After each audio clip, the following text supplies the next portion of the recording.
আসসালামু আলাইকুম এভরিওয়ান, কি অবস্থা সবার? সন্ধ্যার সময় ইজানের ফুপ্পি আর চাচ্চুরা নিয়ে বের হয়েছিলাম একটু ঘুরতে যাব।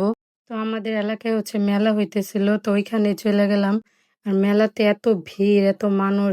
মেলাতে তেমন আহামরি কিছুই ছিল না, জাস্ট হোম ডেকোর কিছু জিনিস আর কসমেটিক মেয়েদের। মেলাতে স্টলের থেকে মানুষের ক্রাউড ছিল বেশি।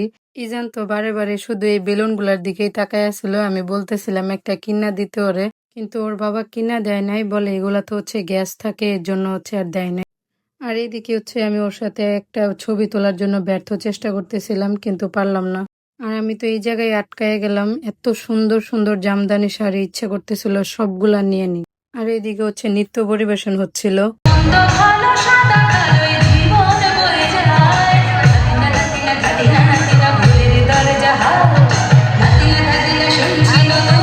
মোমো খেতে খেতে নৃত্য দেখতেছিলাম, ভালোই লাগতেছিল।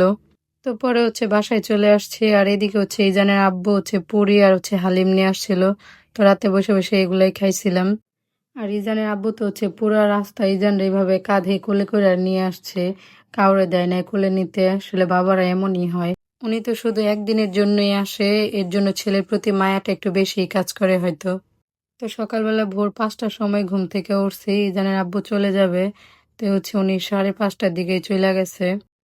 ইজান বেচারা ঘুম থেকে উঠে ওর বাবারে পরে অনেক খোঁজে, মিস করে। আর এদিকে আম্মু দুপুরের জন্য সাদা পোলাও, রোস্ট, ডাল ভুনা, তারপর বেগুন ভাজা এগুলো কইরা নিছিল।